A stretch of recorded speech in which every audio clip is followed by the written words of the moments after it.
Hi there. It's May 22nd and we continue our journey through the good news of John, and we're in chapter 12 reading from verses 20 to the end of the chapter at verse 50. This reading is in the context of Passover drawing near. Jesus has made it clear that his time has come. He's chosen this time to reveal his glory.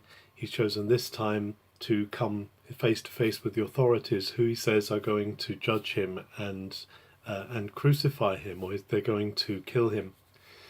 At the beginning of this reading, a number of Greeks come to find him. Now, it's unclear whether these are Greek Jews who are coming, Greek-speaking Jews who are coming for the Passover because they're coming to worship at the Passover, or whether they're God-fearing Gentiles who are coming. It's not made clear to us.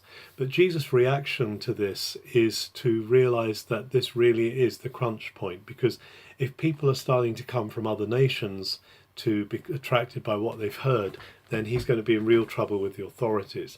And so he says, my spirit is really troubled now. I see things closing in. But am I going to ask the Father to deliver me from this? He says, no, this is why I came. I'm not going to avoid this trial that's coming.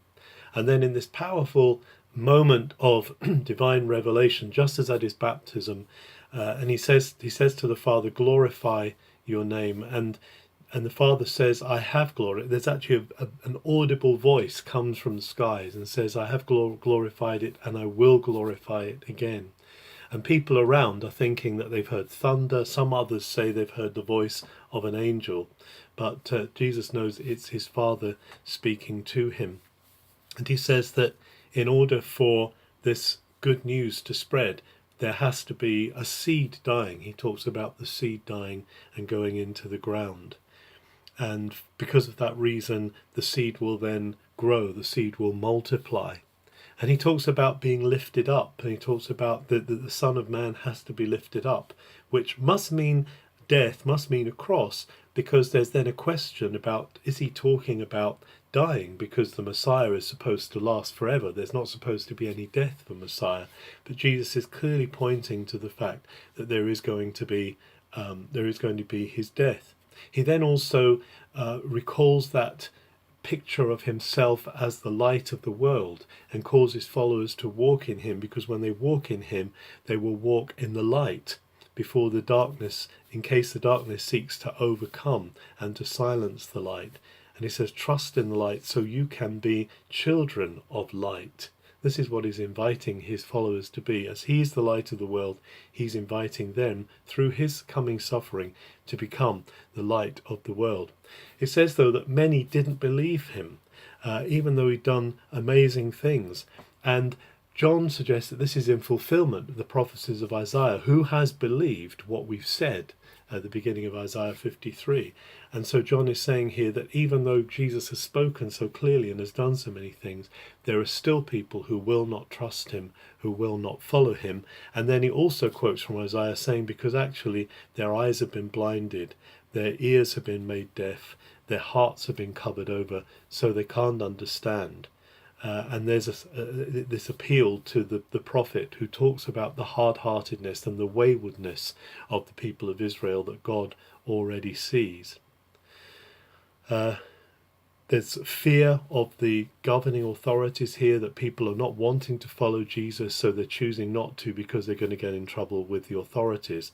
But then lastly, in this reading, Jesus actually calls out and he says, follow me, because anyone who doesn't believe in me doesn't believe in the one who sent me. And actually he then says, if you've seen me, you've seen the one who sent me. What an amazing statement Jesus makes here. He says, if you've seen me, you've seen my Father who sent me. He says this again a little while later when he's speaking with his disciples. And he says, I've come as light, but anyone who believes in me won't walk in the darkness. And Jesus then speaks briefly about judgment, about the fact that he is not come to judge the world. It's not his job to judge. He's actually come to save and to rescue.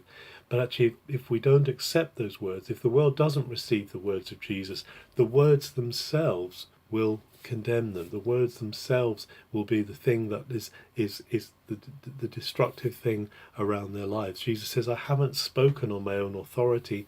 I have spoken on the Father's authority.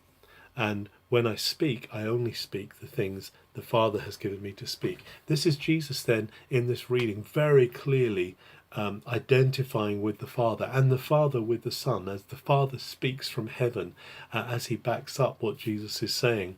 And despite the unbelief that there is, Jesus knows that there is going to be a powerful harvest coming out of his seed, this seed being sown, this life that he's giving up, so that many can be rescued. We are, of course, included in that rescue. Let us be today not those who are hard-hearted and who will not listen, but those who respond, so that we also can be children of the light. Have a very good May the 22nd.